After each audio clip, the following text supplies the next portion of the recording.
Hello and welcome back to a brand new Player 2 Plays. My name is Paul James and today we are playing Disney's Illusion Island. Thank you very much to Nintendo Australia and to Disney themselves for the hookup. I am playing this game having already completed it. The review embargo as of the time of writing is a couple of days away and we're jumping in. I'm starting a new game here just to kind of show you through the ropes.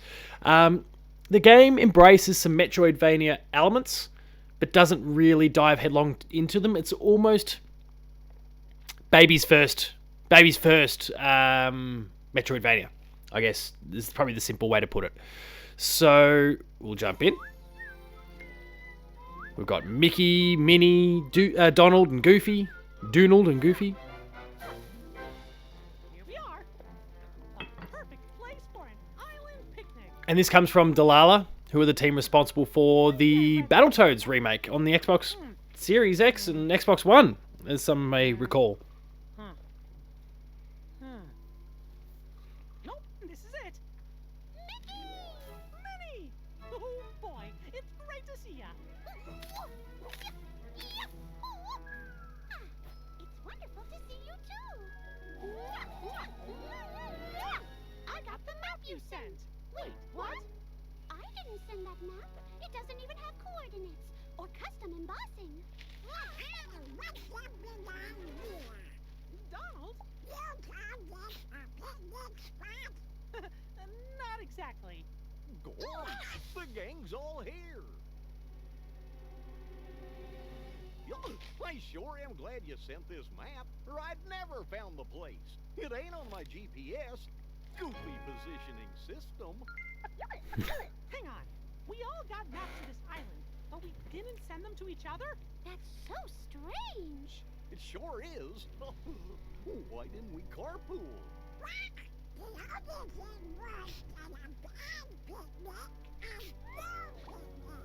Gosh, we gotta get to the bottom of it.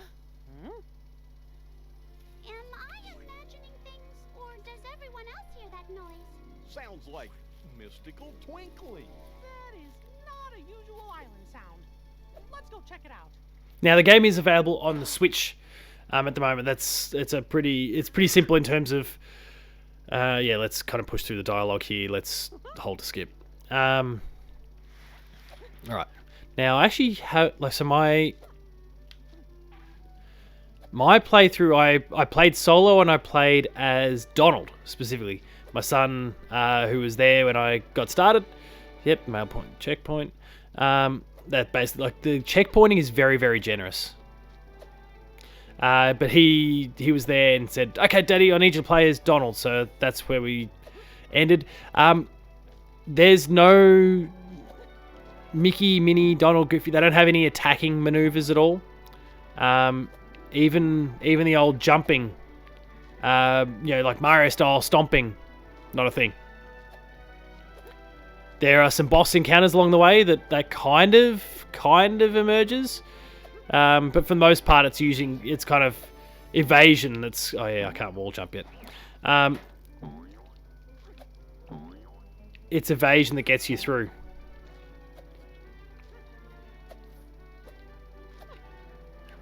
Mickey's jumps are a little bit different, and you can play the game in co-op.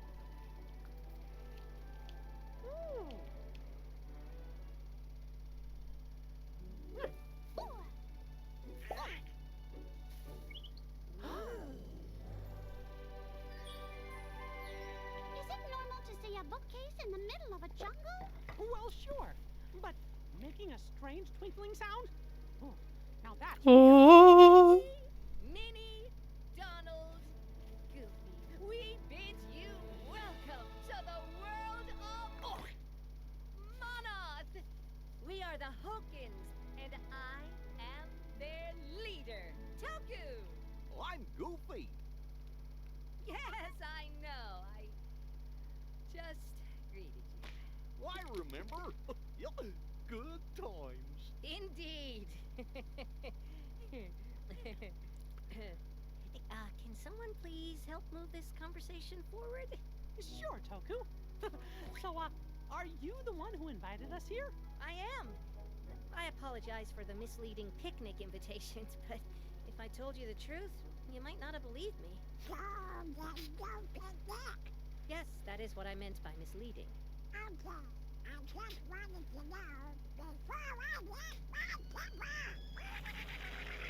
Donald, calm down. Now let's hear what Mr. Tokyo has to say. My curiosity is perfectly piqued. Thank you, Minnie. Well, we're in desperate need of your help.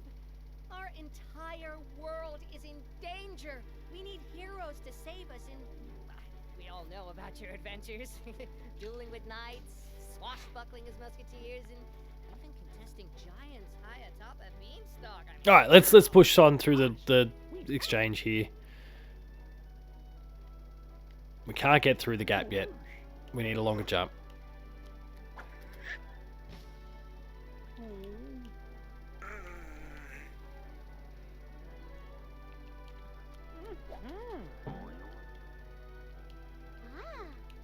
All right, let's go.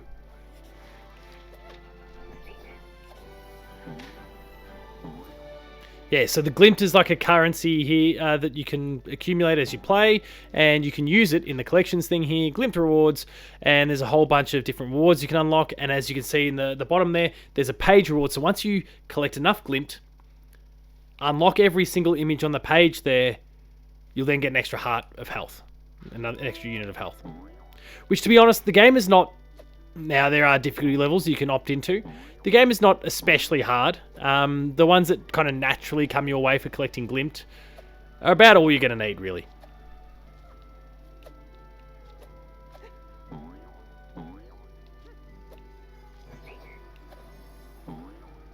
But of course, at the higher difficulties, that may change. I played it on normal to get that standard experience, the typical kind of reviewer process.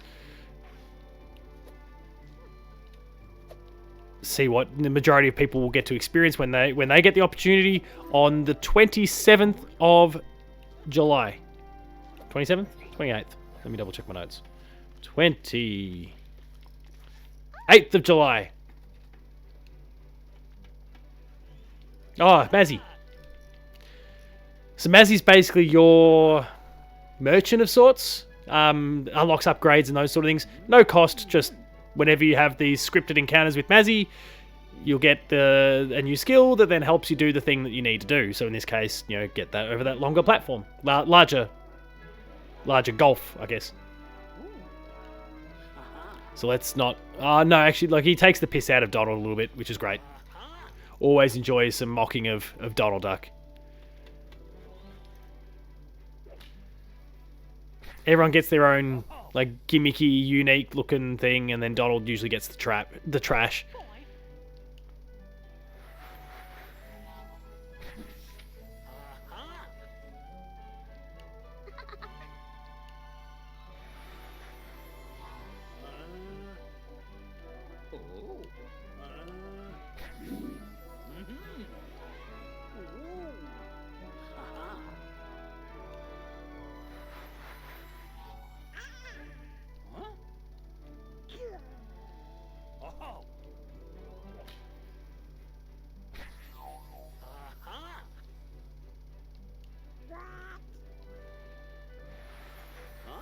Alright, we'll enjoy. Let's go.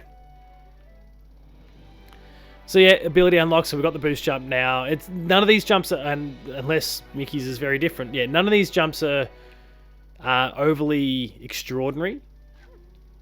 They're pretty standard, but it's enough to, like, gives you that little double jump, enough to get you over to where you need to go. What I've found. And Metroidvanias, do a lot of backtracking. That's kind of part of their shtick. This game does it a lot. And it's not necessarily the most rewarding or satisfying kinds of backtracking.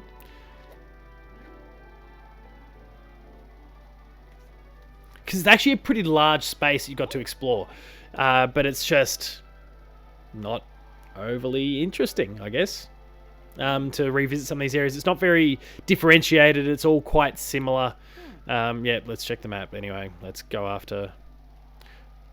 Press the plus button, look at the map. Look, that arrow must be where we are now. The flag is where we're going. Surprise! Video games.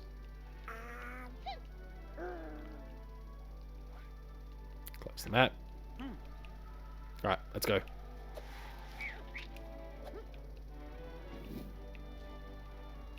Yeah, you combine kind of an overall lack of challenge with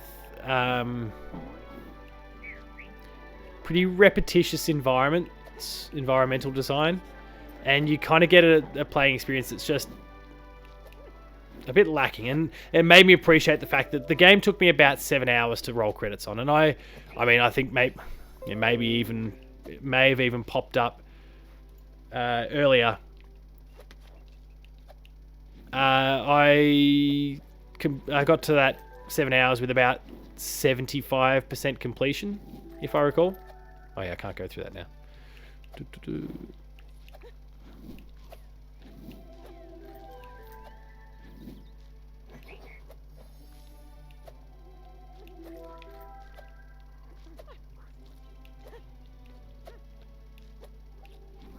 Wait, what difficulty did I pick? I don't remember starting with...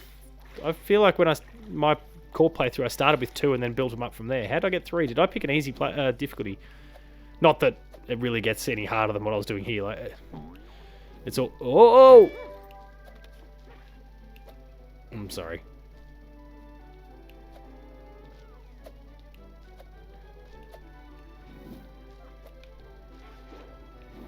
I'm not even paying attention to where I'm meant to go. Where am I meant to go?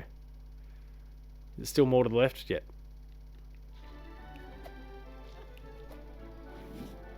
Like, the music is very nice.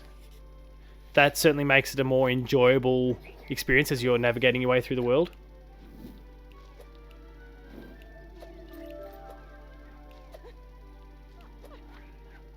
And it's very linear. Super, super linear.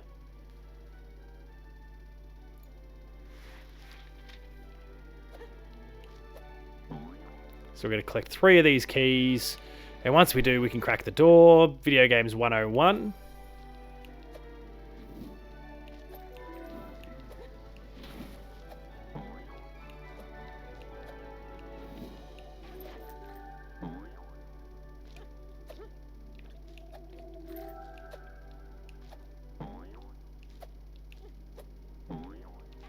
Actually, I need to go get a heart back, so there's a little... I can't keep lingering with that reduced health. It's just gonna keep stinging the ego to have failed at such a basic jump. There's another key. Thank you, game, for pointing out the bleeding obvious. It's a key. Perhaps you'd like to get it.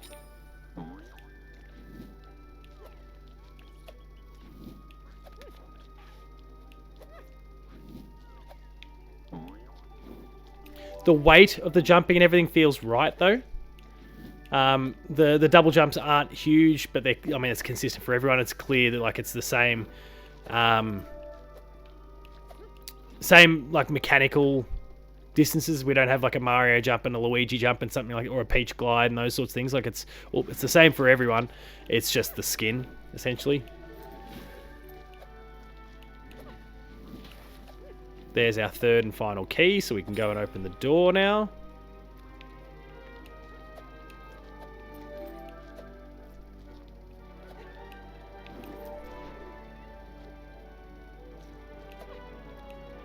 And I feel like the platforming might have been a little more engaging. Just had it been a little more challenging, really. I think that's kind of the big obstacle to... Like, the environment, like, it feels a bit ho-hum and a bit bland simply because you can power through it at a, pretty easy clip. Rarely did I need to stop, compose myself, and think my way through a scenario. The only time I actually had to stop was, if there was an obvious threat there that I had to I had to wait for it to pass on, and then or whatever, so that I could then make my way through. But it wasn't because I had to stop, compose myself, think, and do anything. There's some little secrets here.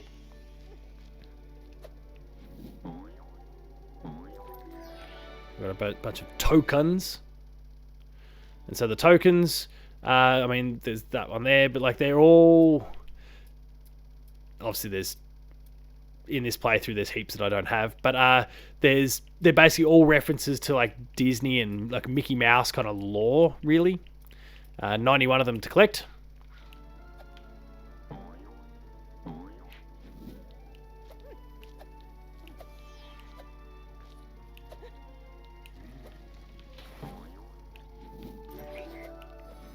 Oh yeah, can't wall jump yet.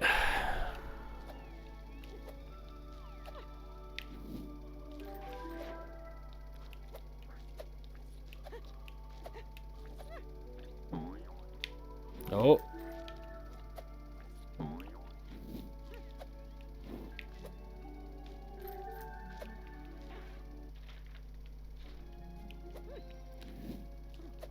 We've got these little lakes of sorts. They're healing pools. Never found myself so, oh my god, relief, I can get my health back at any real point throughout the game. And that was when I had 2 hearts, 3 hearts. And even when I was, down to 1, like, great, it's there. But I never felt, like, concerned that I was not going to make it. And that's, I guess, like, when I think about this team having developed Battletoads previously, I instantly think of this being like very intentional, that it was easier and more accessible. This wasn't meant to be, a difficult Mickey game. Something that we might have gotten, back in the day. Oh yeah, I'll need 3 more keys. Again, they lean on that video game trope a bit. We'll go find the keys, we'll get through the door, and then we'll wrap things up for this episode. Because I don't want to spoil too much, I want to keep things pretty simple for people. And, well, yeah. Leave you to then experience the rest yourself today, the day that the game launches.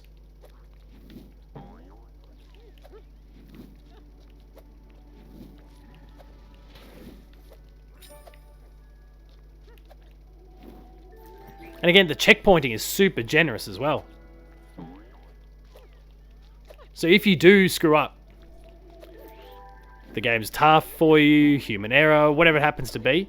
And they do throw a few more curveballs to the end. Like, I'll give them credit. It's not an easy experience the whole way through. Like, it does kind of start to challenge you a little bit towards the back end with some of the platforming they want you to do. But, the game is so... Oh, yeah, I can't do it. Damn it.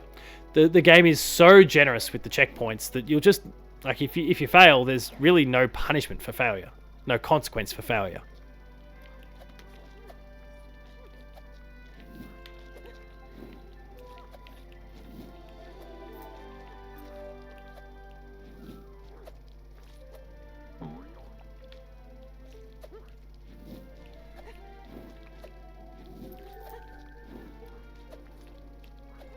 Like, these little walking cacti, they're still a thing back towards the end of the game.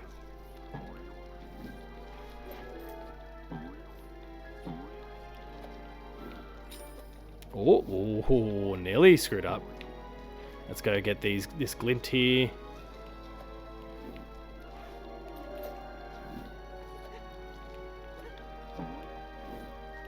Getting close to the 20-minute mark, so we'll wrap things up pretty soon.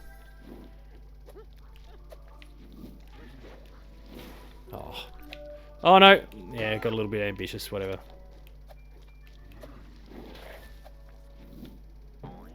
Got too hungry. And that, like, for very capable players, that might be the sort of thing that brings you unstuck from time to time, where you're like, yeah, I can do this, no worries. And then you rush yourself a little bit. You kind of pay for a bit of hubris, potentially. But that's all.